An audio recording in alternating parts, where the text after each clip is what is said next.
Well, guys, it's time for part 2 of my 2019 movie catch-up for the month of May through the month of July. Now, last time on here, we talked about 18 films that came out between the last 3 months, and now I have 18 more films that I want to discuss. Now, if you're new to the channel and haven't watched any of my catch-up videos before, then just stay tuned and you'll understand what it's all about. Or check back with my part 1 video to this video and see what it's all about there, and you'll understand. I give more detail there. But anyway, let's get started.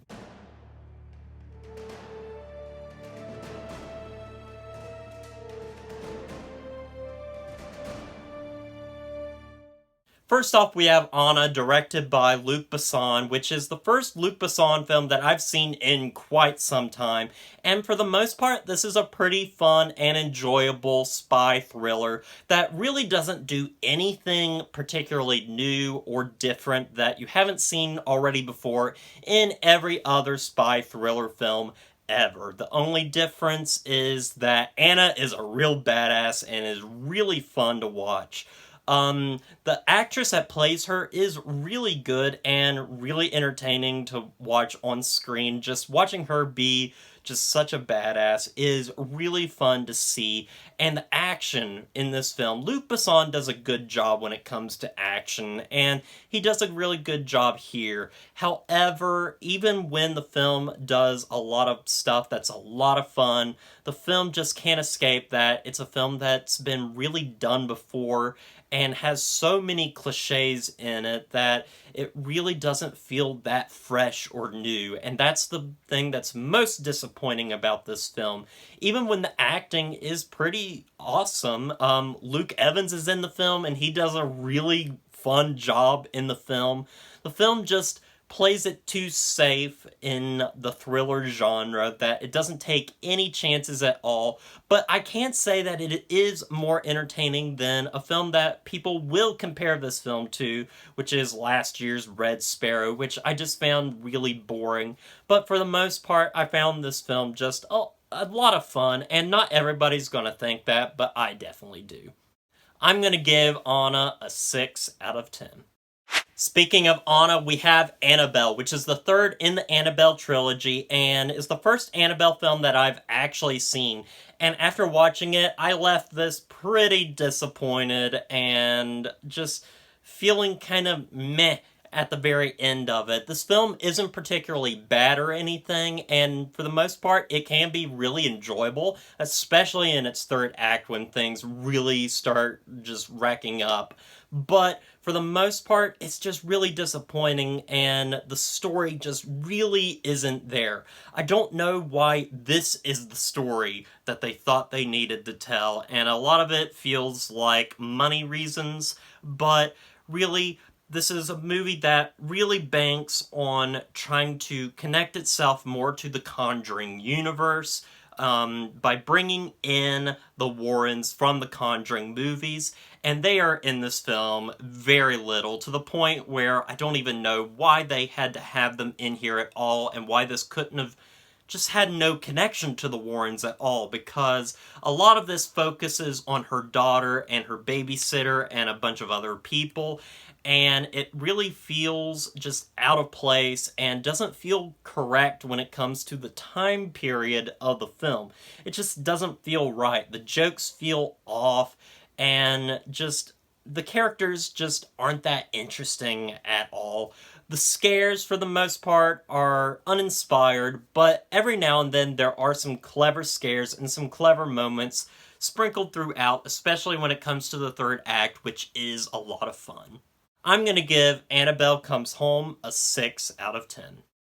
Next we have Ophelia, which tells the story of Hamlet through the eyes of Ophelia, which is one of its principal characters in Shakespeare's classic play, and stars Daisy Ridley as Ophelia. And right off the bat, the best part of this film is Daisy Ridley. She really shows her acting chops in this film and gives a wonderful performance, as well as the person that plays her brother, Tom Felton, from Harry Potter, who does a really good job in this film. And those two characters are given a lot in this film and are just really good, well-rounded characters. They focus a lot on those two, especially since Ophelia is the main character. and that stuff I really did like. However, what I didn't particularly like was really the acting choice for the character of Hamlet. He feels a bit too young, and kind of throughout the film really does feel like a high school version of Hamlet through the eyes of Ophelia. And there are moments throughout the film where you're like, well, I've seen this before, played out a lot better in Shakespeare's play. However, I think what does make this film is its interesting perspective by giving Ophelia so much life, and the acting is really good in this film. Also, the costuming and the set design and just the time period itself is really good to see, and I really enjoyed that aspect of it. Overall, this is a very enjoyable film, but it's nothing particularly special, and I just wish it did a lot more than it actually did. I'm going to give Ophelia a 6 out of 10. Next we have Stuber, which was a film that I did not think I was going to enjoy as much as I did. Kumail Nanjiani is the heart and soul of this film, and his chemistry with Dave Bautista is excellent. These guys work well together, and the acting is just so much fun. Watching these characters play off each other really makes the movie for you. The characters are just a lot of fun. Vic is, of course, this big, tough guy that really doesn't have much in the way of emotion. And then we have Stu, who is a person I could really relate to. And just watching them work off each other was a lot of fun in this crazy, silly plot that a lot of people aren't really gonna find that engaging or that enjoyable, and will probably find this movie really stupid and silly. However, I just had a blast watching the film. I thought it was just a lot of fun. The comedy, for the most part, really worked. The action was a lot of fun. And, of course, Kumail Nanjiani, being the heart and soul of this film, really hit home for me. I'm going to give Stuber a 7 out of 10. Next, we have Crawl, which follows two people trapped in a basement during a Category 5 hurricane when alligators are out on the prowl and they are about to kill them. Guys, this was a really fun film to watch. It was really enjoyable and really tense at times, and that's really what works about this film, is the tension with these alligators, and it feels like a ticking time bomb while watching this film, that you're just tense throughout the entire time, wanting these characters to escape. And these characters, for the most part, aren't that deep, but they do enough with them to make you care for them, and a lot of that is due to the acting from the lead actress and the father character played by Barry Pepper, who I haven't seen in a movie in such a long time, and he does a really good job here. Now, the problems I do have with the film is everything feels a bit too simple and safe, especially when it comes to the fact that the main actress or character in the film is a swimmer, so she is built perfectly for this situation, and basically there's a lot of conveniences throughout the film that kind of break a little bit of the tension. However, what remains is just how tense the film is, the music, the characters, and the situation that just makes the film just a whole lot of fun, and I really did enjoy this film, and the ending is very good. I'm going to give Crawl a 7 out of 10. Next we have Rust Creek, which is an independent film you've probably never heard of that follows a young woman as she is fleeing throughout the Kentucky countryside as people are hunting her down. And for the most part, guys, this film has a really good performance from its lead actress, who does an excellent job in this film. Watching her trying to survive is really engaging, and you really do want to see her get out of this predicament. However, the problem comes in the fact that the movie is kind of stale, kind of boring, as well as the villains of the film are very cartoonish and just very one note, aside for one of them who has captured her and is basically the person that she talks through the majority of the film. And for the most part, guys, this is a perfectly fine film for the most part. However, it just feels like wasted potential, and just the characterizations with the villains could have been a lot better. I'm going to give Rust Creek a 6 out of 10. Next we have American Hangman, which for the first act of this film I was really enjoying and thought I was going to have a blast with this film. However, as the movie went along, I just lost a lot of interest in the film and became rather bored. It takes a lot of stuff from movies such as Saw that take place in one location, and that was really what it reminded me of most. However, Saw does this so much better, especially when it comes to that first film. But what does work in this film are the two lead performances from the villain character that has captured the main character, played by Donald Sutherland, who does an excellent job in this film. And really, where this film falters is really during the rest of the movie, where it just kind of goes on, and it becomes really preachy with its message of what it's trying to say. It is trying to say something about the justice system in this film. However, the writing is just not up to par, and makes it kind of rather boring to sit through, and it's sad because I was really interested during that first act. I'm going to give American Hangman a 5 out of 10. The Final Wish is the second worst horror film that I've seen this year besides The Haunting of Sharon Tate. Guys, this is a clumsy, ugly, just really bad film that is unintentionally funny at times, but it never goes into the so bad it's good territory. The acting, guys, for the most part, is pretty bland and pretty awful, especially from the lead actor, who gives a really silly, over-the-top performance that just feels out of place with the serious tone of the movie. And basically, the movie is Aladdin if it were a horror film, or something like The Monkey's Paw, where things just get worse and worse throughout the film. And I feel so bad for the one actress that is in this film. She's the old lady from the Insidious movies. I feel so bad for her in this film because I've seen her in so much better. This film is just very bland. It's ugly. The cinematography is just ugly. The color grading is just black and gray and ugly. And you can have these color palettes and make it work. However, this film just ends up feeling cheap and really just not that entertaining at all. I'm going to give The Final Wish a 4 out of 10. Speaking of bad films, we have After, which is the PG-13 version of 50 Shades of Grey.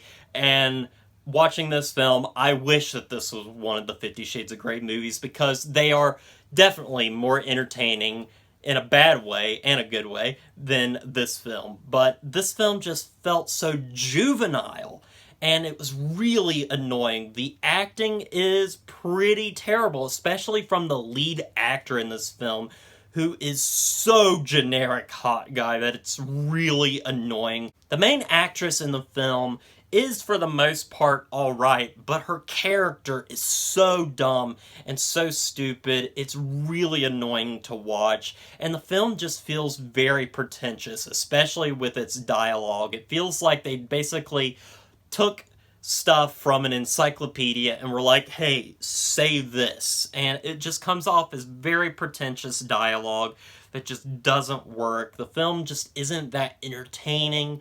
Not in a good way, not in a bad way. It's just bad, guys, and I really just did not enjoy watching this film, guys. This is one of the worst films I've seen this year, and I would rather watch the 50 Shades of Grey movies. I'm going to give After a 3 out of 10. Next we have Fast Color, which is a new take on the superhero genre that follows the story of a young woman who has powers along with her daughter, and they're on the run from the government. And guys, this was a really engaging and fun film to watch that is absolutely beautiful and gorgeous, especially during moments in the movie where we get the title of the film, Fast Colors. It is gorgeous to look at. The special effects, even for a lower budgeted film, The effects look absolutely amazing in this film, and the lead performance from Gugu Mbatha is stellar. She does an excellent job in this film, and she does an excellent job in any film she's in, even when the film isn't quite the best, such as in last year's The Cloverfield Paradox. She was really good in that film, and she is really good here and carries that film from beginning to end. This is a really enjoyable film, guys, that is a different take on the superhero genre, and I think needs to be seen by more people. Check it out. I'm going to give Fast Color an 8 out of 10. So tell me, guys, have you seen A Quiet Place? Have you seen Bird Box? Then you have seen The Silence, which is a Netflix movie that feels all too familiar. And it's really funny because this was based on a book that came out before A Quiet Place and Bird Box was ever written. However, it just feels like it takes from those movies instead. It's really weird. Like, I don't want to say that A Quiet Place just took from the book that this movie is based on, but I can say that A Quiet Place did everything that is in this movie a whole lot better, from its acting to its directing to just the stuff that goes on. And really, guys, this movie is just very bland and boring, with pretty poor direction and pretty poor acting. Not even Stanley Tucci, who is often my favorite part in every film that he is in. He can't even save this movie from its mediocrity. And it's just overall a very bland film that just doesn't do anything new. And I've just seen this film done better with movies such as A Quiet Place. I'm going to give The Silence a 5 out of 10. Next we have Family, which is a comedy film that stars Taylor Schilling from Orange is the New Black. And she does a really good job in here. And basically she is babysitting her niece and has a lot of interesting banter with her and interesting situations. And this was a really surprising and fun film, especially when it came to all the mediocre and bad films that I watched previously. This was a really fun and funny film that had a lot of heart to it and really good acting from Taylor Schilling, who does an excellent job in other stuff that I've seen her in, such as Orange is the New Black, but she does a really good job here. And the girl that plays her niece is a lot of fun too, and was kind of relatable. She is very much just more of a personal to herself type person, and I really gravitated towards that. This is a really fun film. It's a very independent film that people aren't going to really talk about. Most people probably haven't even seen, but this is an overall enjoyable, fun film that I think anyone should watch. I'm going to give Family a 7 out of 10. Next we have I Trapped the Devil, which is a 10 out of 10 for the poster alone. I mean, look at this, guys. This poster is absolutely gorgeous to look at. It's beautiful. I love it. If the movie was just this, it would be a 10 out of 10. But this movie is a really engaging thriller that does a lot with such a small budget. The movie basically takes place in a house and has basically 3 characters in total, and a lot of mystery, a lot of great cinematography and lighting, and that's what this movie does right, is the stuff when it comes to the filmmaking of this film. The movie looks absolutely beautiful and creepy and dark and very gothic, and I loved that about it. And I loved the paranoia that the main character has throughout the film. I loved the feeling of dread I got throughout the film, and that's really what this film is. It's not particularly scary in the sense of you're going to see things that make you just go, ah, like have a reaction like that, but it does have a feeling of dread, which in many ways I feel is scarier than just being scared by jump scares or things that you see. The dread in this film and the paranoia you feel really makes this film worthwhile. Now, it is rather slow for some people. Some people won't gravitate towards that, but it really worked for me, and for such a low budget, they did an excellent job here, especially when it comes to even the acting, which is really good for the most part, especially from the lead actor of the film. I'm gonna give I Trapped the Devil a 7 out of 10. The Body of Brighton Bridge is yet another independent film that is also a horror film that deals with a young woman in the wilderness being stranded, and she's seen a dead body lying around and she's waiting for a rescue. And guys, this movie, for the most part, I did enjoy myself. However, there's a problem with that. First off, the first act is really tonally inconsistent with the rest of the film. It is very much too happy and really just isn't as serious as the rest of the film is. And the film, as it goes along, does get kind of enjoyable. The acting is very good from the lead actress, who does a really good job here, and seeing her, how she survives, is really cool.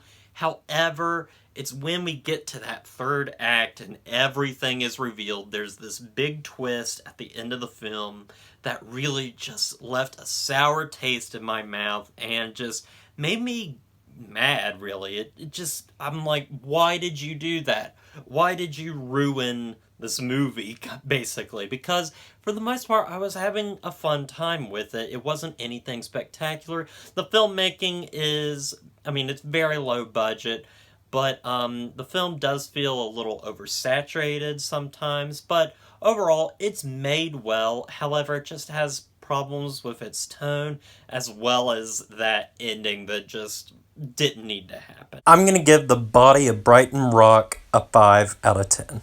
Next we have Apollo 11, which is a documentary documenting the events of the Apollo 11 mission with just nothing but footage from the mission itself, basically showing us the events from takeoff to the landing all the way to coming back home, and really does show the trials and tribulations that these men went through to get to the moon. And watching the film is very much an emotional experience, just watching the feats that man can do, and that's really what this movie is a celebration of, and you can't fault it for that. However, I feel like I've seen much better documentaries, especially in the past year, than this film. This film doesn't do particularly anything new in terms of documentary, but it is still a great documentary nonetheless. I'm going to give Apollo 11 a 7 out of 10. Next we have Domino, which is just another basic, bland thriller from director Brian De Palma, who has seen much better days. Man, I really wish that Brian De Palma would just come back with a great film again, because this film was just so bland and generic, and in terms of like a spy thriller or a cop thriller, Onna is a much better film than this film. The acting, for the most part, is completely alright. The action set pieces are perfectly fine, but the film is just so bland and at oftentimes boring, and it really feels sad because this has some great actors in the film, such as the guy that plays Jaime Lannister in Game of Thrones, as well as Guy Pearce is in the film. However, they don't have much to do in the film. There's just not that much in terms of great action, even though there are some fun moments in the film. It just feels very bland, and it's a film you've seen before. I really hope that soon Brian De Palma would just come back with a great film that just will blow us all away, but I'm just afraid that this is what we're going to get from him from now on. I'm going to give Domino a 5 out of 10. Next we have Godzilla King of Monsters, which was a film I was actually really looking forward to. I love watching big giant monsters just beat the crap out of each other, and that's basically what this film is. Now, I haven't seen the original Godzilla film from 2014 that this is a sequel to, but I have seen Kong Skull Island, which is a part of this movie series, and that film was really enjoyable and I had a blast with it. However, I feel like that film is more enjoyable than this film. This film just felt very bland, and that was what was most disappointing about the film, especially when it came to its characters that are very just bland and generic. Now, Kong Skull Island also had bland generic characters, but they just felt so much more likable and energetic, and the film just had an energy to it that this film is really lacking. However, I can say that the film does pick up in the second half of the film, where we get some monster on monster action in just glorious CGI craziness that is a lot of fun to watch. It's just fun watching Godzilla beat up other monsters, and by that point, that was really all I wanted with this film, and I finally got it. However, that first half is just rather boring. It's trying to set everything up, but it just takes its time way too much. I'm gonna give Godzilla King of the Monsters a 6 out of 10. And finally, we have The Souvenir, which is a A24 film that is a drama, a romance film, and really focuses on something I really wasn't expecting, which is drug abuse. This is a relationship film that was very interesting, came out of left field. I did not expect to get this movie, and I did not expect to love it as much as I did.